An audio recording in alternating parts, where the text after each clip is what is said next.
हुई है, government school में मेरी पढ़ाई हुई है और एक किसान परिवार में मैं पला बड़ा हूँ। मेरे पेरेंट्स कभी स्कूल नहीं जा पाए, पर हम जब स्कूल जाने की एज में तब गांव में स्कूल खुला, सरकारी स्कूल, और वहीं से पढ़ाई। तो तब जब स्कूल जाते थे, आपकी तरह छोटे बच्चे थे जो प्राइमरी के बच्चे, तो जब उतना उस टाइम कोई गांव से कभी निकला नहीं था या कभी कुछ नहीं, जो हमारे मार्गदर्शक थे, हमारे गुरुजी थे, जो यहाँ पे हमारे टीचर्स, हमारी फैकल्टी बैठी हुई है, तो 8th क्लास तक वहीं पे शिक्षा ग्रहण करी। तो उस दौरान फिर बोर्ड एग्जाम्स में नंबर आए, फिर दूसरी स्कूल में गए, वहाँ पे नंबर आए,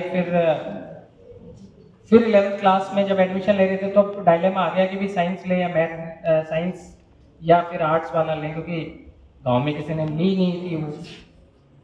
तो वो फिर किसी ने बताया कि नहीं, आप मैथ्स ले लो और मैथ्स के बाद ना नौकरी वोकरी लग जाती है। तो तब तक जैसे आप जिस स्टेज पे हो, कितने बच्चे हैं जो 11th 12th में, 12th 12th के बच्चे हैं? बाकी सब 10th से भी। 10th में कितने हैं बच्चे इस साल 10th जो जिन्होंने दिया या देंगे अगले साल 10th का एग्जाम? तो जैसे 10th तक होता है तो आपको उस टाइम, जैसे अभी सवाल पूछा है, तो उस टाइम नहीं पता होता आपको कि भी आप क्या आगे क्या बनना, आपको इमीडिएट आप देखते हो। तो मैंने 11th में एडमिशन लिया वहाँ, और मुझे पता लगा कि भी IIT होती है, मेडिकल होता है, तो मेरे पास मैथ्स था। मैंने फिर किसी ने बताया कि भी IIT का आप तैयारी करो, तो हमने वहाँ पे फिर IIT की तैयारी करी, और मेरा फिर 12th के साथ मुझे IIT में मैं सेलेक्ट हुआ। तो मैं IIT कानपुर में मैंने इलेक्ट्रिकल इंजीनियरिंग में मैंने अपना ग्रेजुएशन पूरा किया। जब वहाँ ग्रेजुएशन पूरा कर रहे थे उस दौरान फिर आया कि इसके बाद, जैसे अभी मुझे सत्यम मिला था, वो पूछ भी रहा था कि भी आगे मेरा सिविल सर्विसेज का प्लान है, वो भी जैसे JNV से ही पढ़ा हुआ है। तो उस दौरान ये आया कि भी सिविल सर्विसेज करना है या आगे नौकरी करनी है कॉर्पोरेट में या कुछ और करना है। तो इसी 1.5 में फिर देखा, इंटरेक्ट किया, डिसाइड किया कि कुछ करना है, प्लेटफॉर्म मिला है तो IAS बनना है कि भी कुछ करेंगे। फिर मैंने तैयारी शुरू करी, और पहले मेरा रेलवेज में सिलेक्शन हुआ, उसके बाद मेरा एयरएस में सिलेक्शन हुआ, फिर 2017 में IAS में सिलेक्शन हुआ, हरियाणा कैडर मिला, और आज आप लोगों से यहाँ इंटरेक्ट करने का मौका मिला। तो जो बच्चे का सवाल था कि ये तो रही मेरी जर्नी की, मैंने इंजीनियरिंग करी हुई है, उसके बाद अलग अलग तरह जॉब भी करी है, फिर IAS में है। तो यही आप लोग इसमें से कई उससे गुजरेंगे जो 11th 12th के बच्चे हैं, वो अपना नीट या कॉमर्स से, आर्ट्स से, DU से या कोई भी यूनिवर्सिटी कॉलेजेस से अपना ग्रेजुएशन करेंगे, फिर आगे वो UPSC की तैयारी करेंगे। तो आप कोई भी स्ट्रीम चूज करें, कोई भी वहाँ पे करें, आपका लोगों से मुलाकात करते रहें, आप फैकल्टी से पूछें, और जब आप ग्रेजुएशन कर लें या ग्रेजुएशन कर रहे हैं तब आपको एक हो कि नहीं मैंने UPSC का ही करना है, तो उसके बाद फिर आप तैयारी वहाँ शुरू कर सकते हैं। आप चाहे तो कोई इंस्टीट्यूट से गाइडेंस लेना चाहें वो भी कर सकते हैं, आप सेल्फ स्टडी भी कर सकते हैं, और फिर लग के फिर तैयारी कर रहे हैं तो फिर लग के डेडिकेशन उसमें होना चाहिए।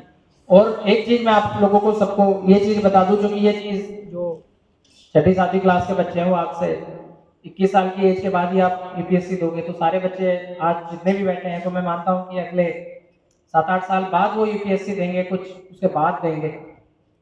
तो जब आप एग्जाम देते हो तो फिर आपको लगता है कि उसमें जो सवाल, कई सवाल आ रहे हैं जो GS के पेपर में, जनरल स्टडीज का पेपर आता है, उसमें आप देखते हो कि तो हमें स्कूल में 6ठी क्लास में पढ़ाया था, या 8वीं में पढ़ाया था, ये 10वीं में या 11वीं में।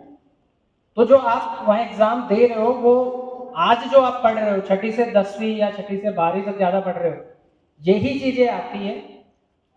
क्योंकि आप उस एज में एग्जाम ले रहे हो तो उसका विस्तृत एनालिटिक्स होता है कि भी जैसे आप यहाँ बाई एरिया में से देखते हो तो सारे कोई किसान परिवार से या फिर कैसे देखते हो, तो वो ये पूछते हैं कि नो एरिया में रोजगार की संभावनाएं क्या है। तो आप नू को देख रहे हो, आसपास गांव को देख रहे हो, या क्या हो सकता है क्या नहीं हो सकता। तो जो आज ऑब्जर्वेशन की जो स्किल, एक हो गया कि रटना की भी आपने याद कर लिया, मार्क्स आ गए, वो तो अपने जेन्युइन में तो एजुकेशन ही वो दी जाती है कि आप एक विचारात्मक वो हो कि आप सोच सको उस चीज़ को, आप उसका समाज में कैसे इसका यूज कर सकें, और आपको खेलने का एक होराइजन बड़ा होता है। तो यही जो आप आज पढ़ रहे हो, आज आपने जो और कोई भी बच्चा अगर 11th-12th के बच्चे कोई भी पेपर उठा के क्वेश्चन एक आध देखेंगे भी तो आपको समझ आ जाएगा कि ये तो हमने ही पढ़ा है ये चीज़। तो जो और आज आंसर आप बोर्ड में जो लिखते हो वही वहाँ सब्जेक्टिव आप लिखते हो। तो इसलिए अभी जो भी चीज़ कर रहे हो आप आगे कह रहे हो ऑप्शन पर जो आपकी एनालिटिक्स है, आज जो चीज़ें पढ़ रहे हो, अच्छा बहुत बार हम क्या करते हैं कि भी ये चीज़ कि हमें बाद में लगी कि हम सोचते हैं कि 10वीं और 12वीं बोर्ड है तो 10वीं और 12वीं में थोड़ी मेहनत कर ली और 6, 7, 8, 9 के 11th के सब्जेक्ट्स को नॉर्मल की भी ठीक है तो वहाँ सारी चीज़ें आती हैं ये। तो जब आप तैयारी भी करना शुरू करोगे और आपके कोई बड़े भाई बहन कोई तैयारी कर रहे हैं या कोई आपका पड़ोस में कोई कर रहा है तो अभी गर्मियों की छुट्टियां मुझे जैसा बताया कि आपकी शुरू हो रही है, पूछोगे तो वो यही कहेंगे कि वहाँ जाते कोचिंग में जाते हो या किसी बड़े जो सक्सेसफुल हो गया उससे पूछते हो, वो ये कहेगा कि भाई 6ठी से 12वीं की एनसीईआरटी पढ़ लो पहले। वो तो आपने आज पढ़ ही रहे हो, आप 6ठी से 12वीं एनसीईआरटी पढ़ रहे हो ना सभी। तो वो आप फिर बड़े हो जाओगे जब आप जॉब में होगे, कोई 3-4 साल की नौकरी करने के बाद तैयारी करने आएगा। आज मान लो हम 2025 में है तो आप जो सबसे छोटा बच्चा कोई भी यहाँ पे 5वीं क्लास का होगा तो मैं मान के चलता हूँ कि 2040 में एग्जाम देगा। तो तब कोई कहेगा कि यार 6ठी से 12वीं की एनसीईआरटी पढ़ दो पहले फिर वो करना। तो ये आपने अभी पढ़ा हुआ है, तो इसलिए कहने का मतलब ये है कि इन चीज़ों को जो आज पढ़ रहे हो उनको एंजॉय करो, उनको देखो, उनको एनालिसिस करो कि ये है आंसर को एक लिंक करो लोकल, आज समाज से उसको लिंक करो। कि जैसे बहुत सारे सवाल ऐसा भी सवाल आएगा कि भाई नू में शिक्षा का स्तर कम क्यों है या एस्पिरेशनल डिस्ट्रिक्ट जिसको बोलते हैं उसमें शिक्षा का स्तर कम क्यों। तो आप सारे ज़्यादातर बच्चे नू के हैं, फैकल्टी हमारी कहीं यहाँ से, स्टाफ हमारा है, तो आपको ही पता लगता है क्यों है आस पड़ोस में।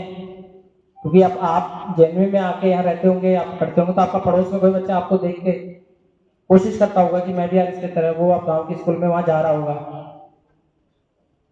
तो वही मोटिवेशन है, वही आंसर्स है, वही चीज तैयारी का है। तो आज से ही आप जैसे सवाल है या कुछ भी है, ये चीजों को धीरे धीरे यही चीजें, चाहे आप कुछ भी स्टेज पे चले जाओ, चाहे कैरियर इसमें बनाओ चाहे आपका उसी में, चीजें यही हैं जो हमें स्कूलिंग की। और इससे अच्छा प्लेटफॉर्म नहीं कि इतनी अच्छी स्कूलिंग आप वो कर रहे हो। तो मेरे ख्याल से इसका आंसर है। कुछ और बेटा डाउट हो तो मुझे अलग से अभी और पूछ लेना, ठीक है। कोई और किसी का सवाल?